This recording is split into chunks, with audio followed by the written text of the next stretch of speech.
So here you are able to see a electrochemical cell. ये क्या है? एक इलेक्ट्रोकेमिकल सेल है, ठीक है। इस इलेक्ट्रोकेमिकल सेल में हमने क्या यूज़ किया है? एक जिंक की रॉड को हमने उसके जिंक सल्फेट के सोल्यूशन में डिप किया है, और यहाँ पर हमने कॉपर की रॉड को कॉपर सल्फेट में डिप किया है। ओके, अब हमें ध्यान देना है कि ये जो जिंक सल्फेट है इसकी कंसंट्रेशन हम क्या लेंगे? 1 मोलर। इसी तरह से इसकी भी स्टैंडर्ड कंसंट्रेशन रखेंगे। दोनों इलेक्ट्रोड को उनके इलेक्ट्रोलिटिक सोल्यूशन में हम डिप करेंगे, और दोनों हाफ सेल को, यानी कि इनको हम हाफ सेल क्यों बोल रहे हैं? क्योंकि एक तरह की ये जो रिडॉक्स रिएक्शन है ये 2 बीकर्स में हो रही है, ठीक है। एक बीकर में जहाँ पर आपने जिंक को जिंक सल्फेट में डाला है वहाँ पर ऑक्सीडेशन चल रही है, और दूसरे वाले बीकर में एक सेपरेट रिएक्शन हो रही है, दैट इज कॉपर को कॉपर सल्फेट में जब डाला तो यहाँ पर रिडक्शन हो रही है। दोनों ही बीकर की कनेक्टिविटी को रखने के लिए हमने इस यू शेप ट्यूब का यूज़ किया है, जिसको हम सॉल्ट ब्रिज बोलते हैं, ठीक है। सॉल्ट ब्रिज के अंदर हमारे पास क्या होता है? KCl या फिर KNO3, और इनको हम एक जेली है, अगर जेली, उसके अंदर हम इन दोनों को डालते हैं, और या इनका KCl को अगर में डाल देंगे और उसका पेस्ट बनाएंगे, ठीक है। और यहाँ पर उसको कॉटन वूल के साथ हम प्लग कर देंगे। ये जो सॉल्ट ब्रिज है ये हमारे पास क्या हेल्प कर रहा है? एक तो ये हमारी रिएक्शन को कंटिन्यू मोड में रख रहा है, यानी कि जब भी आयन कम होंगे, तो सपोज करो आपके पास यहाँ पर जिंक इलेक्ट्रॉन लूज कर रहा है और इलेक्ट्रॉन्स कहाँ जा रहे हैं? कॉपर की तरफ जा रहे हैं।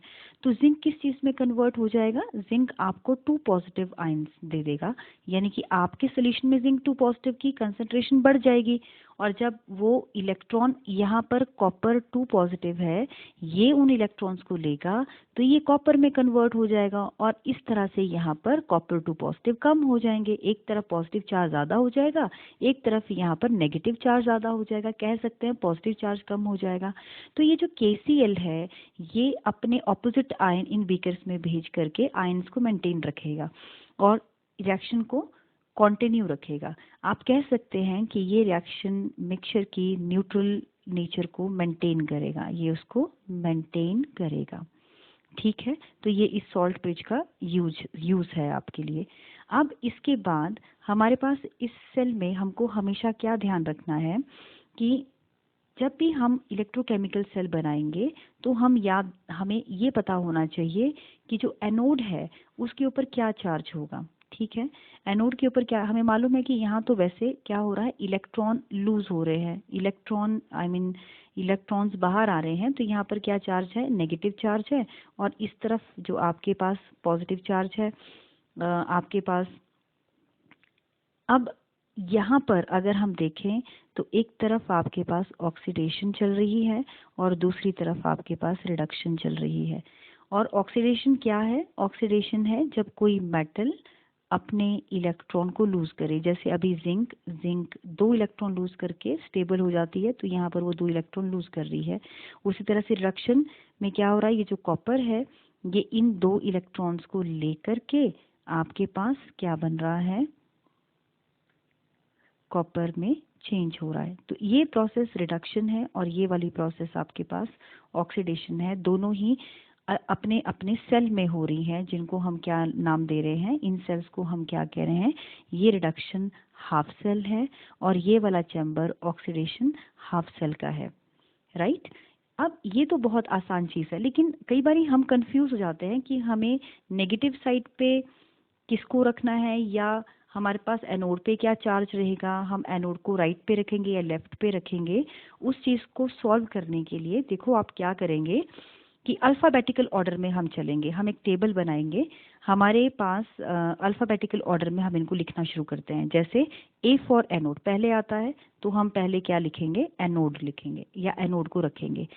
C फॉर कैथोड बाद में आता है, तो हम बाद में कैथोड रखेंगे, यानी ये कैथोड ये एनोड, ठीक है। अब देखो एनोड पे चार्ज क्या आएगा?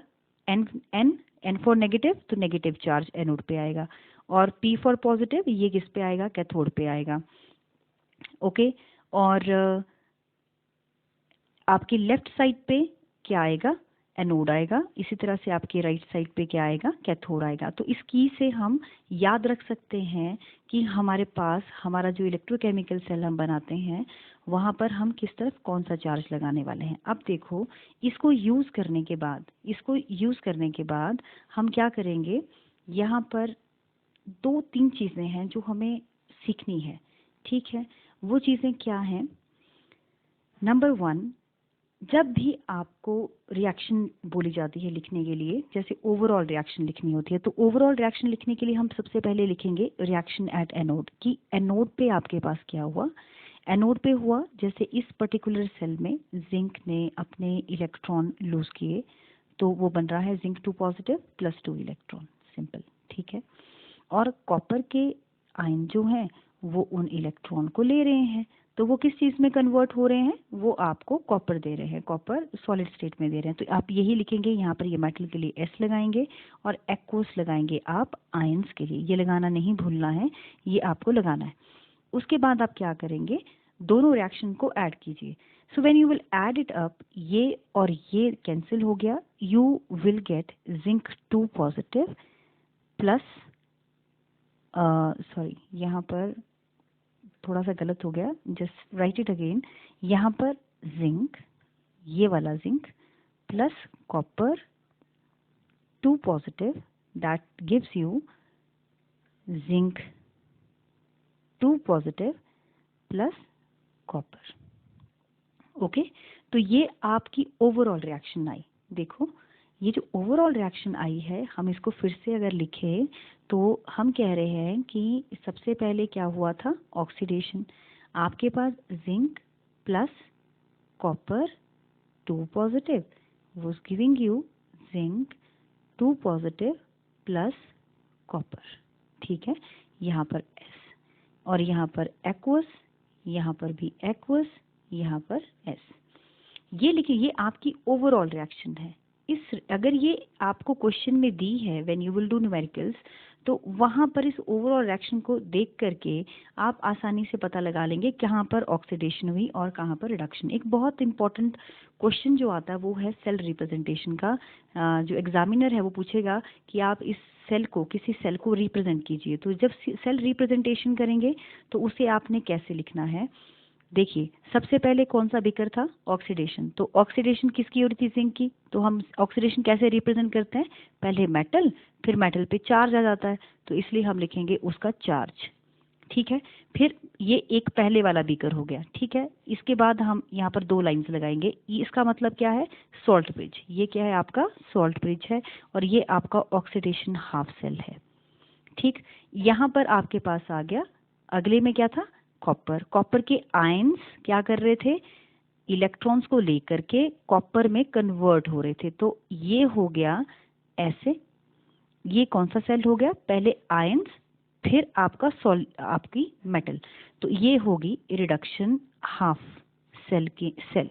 ठीक है, तो बीच में याद रखना है कि आपको सॉल्ट ब्रिज लगाना है, आपको स्टार्ट करना है हर बार मेटल के साथ और एंड भी मेटल के साथ ही करना है। इस तरह से आप क्या दे सकते हैं, सेल रिप्रेजेंटेशन। इसी को ही हम सेल रिप्रेजेंटेशन कहते हैं। ये है आपने the way to represent a cell reaction. ठीक है, अब इसके बाद आपके पास एक और बहुत इम्पॉर्टेंट जो चीज़ आपको मालूम होनी चाहिए वो है कि आप ईएमएफ कैसे निकालते हैं। ईएमएफ निकालने के लिए क्वेश्चन आएगा इलेक्ट्रोमोटिव फोर्स। ये क्या है, इलेक्ट्रोमोटिव फोर्स। देखो, हर एक सेल, जब आपने एक बीकर बनाया था जहां पर आपके पास ऑक्सीडेशन हो रही थी और दूसरे बीकर में आपके पास रिडक्शन हो रही थी। ठीक है, दोनों ही बीकर अलग अलग, इन दोनों बीकर का अपना एक पोटेंशियल था, यानी एक जो है वो इलेक्ट्रॉन दे रहा था और एक इलेक्ट्रॉन ले रहा था। तो एक का ऑक्सीडेशन पोटेंशियल था, एक का रिडक्शन पोटेंशियल था। अब हम क्या कर रहे हैं, जब इन दोनों सेल्स को हमने काम पे लगा दिया और हमारे पास यहाँ पर इलेक्ट्रॉन फ्लो किए और इसने एक इलेक्ट्रिसिटी आप बोल सकते हैं कि एक प्रोड्यूस की केमिकल रिएक्शन की वजह से, तो हम इसका टोटल वोल्टेज निकाल सकते हैं, उसे हम कहेंगे ईएमएफ। ठीक है, ईएमएफ निकालने के लिए हमको क्या करना है, हमें ई कैथोड, हम क्या करेंगे, ई कैथोड, ठीक है, माइनस ई एनोड करेंगे। यही हमारा फॉर्मूला है, ई कैथोड माइनस ई एनोड। ये वैल्यूज आपको दी होंगी। इन वैल्यूज में जैसे अभी इस सेल में जिंक के लिए जो वैल्यू है वो वैल्यू है 0। जिंक की जो वैल्यू है, तो जिंक क्या था, जिंक तो एनोड था, तो जिंक को हम इस तरफ लिखेंगे तो उसकी वैल्यू कितनी थी, -0.76। और ई कैथोड कितना क्या था, कॉपर था, जिसकी रिडक्शन हो रही है जिसको कैथोड बोलते हैं। तो यहाँ पर लिखा 0.34 माइनस 0.76। इसकी वैल्यू आपको दी गई होगी। ये रिडक्शन पोटेंशियल होते हैं, so don't worry about these values, you will be given all these values. जब आप रिडक्शन माइनस ऑक्सीडेशन करेंगे तो आपके पास ये वैल्यू कितनी आई, 1.10 वोल्ट, राइट। तो इस तरह से हम क्या निकाल सकते हैं, ईएमएफ निकाल सकते हैं। तो अभी आपने इस वीडियो में क्या सीखा है कि आपके पास आप ओवरऑल रिएक्शन कैसे लिखेंगे। सबसे पहले आपको रिएक्शन लिखने के लिए क्या मालूम होना चाहिए, you have to write the anode reaction, the reaction taking place on anode, then the reaction taking place on cathode, then you have to add those two reactions. Cell को रिप्रेजेंट करने के लिए आप पहले एनोड वाला cell लिखेंगे, यानी कि जहाँ पर मेटल अपने इलेक्ट्रॉन लूज करके आयनिक फॉर्म में चेंज हो रही थी, और फिर 2 लाइंस लगाएंगे। ये आपके पास सॉल्ट ब्रिज है, यहाँ पर आपने कॉपर के आयंस किस में कन्वर्ट हुए, कॉपर में। तो ये था आपका इलेक्ट्रोकेमिकल सेल। और इलेक्ट्रोकेमिकल सेल एक ऐसी डिवाइस है जहाँ पर आप क्या करते हैं कि थ्रू केमिकल एनर्जी आप यहाँ इस केमिकल एनर्जी की वजह से इलेक्ट्रिक चार्ज को प्रोड्यूस करते हैं। तो इलेक्ट्रोकेमिस्ट्री क्या है, इलेक्ट्रोकेमिस्ट्री वो ब्रांच है which can convert the chemical energy into electrical energy, जैसे इस सेल में हो रहा है, या फिर जैसे आपके पास इलेक्ट्रोलिटिक सेल्स में होता है जहाँ पर इलेक्ट्रिकल एनर्जी केमिकल एनर्जी में कन्वर्ट हो जाती है। दोनों ही टाइप के सेल हम इलेक्ट्रोकेमिस्ट्री में पढ़ते हैं। आज हमने इलेक्ट्रोकेमिकल सेल किया।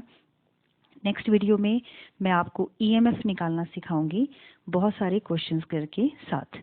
So thanks for watching this video.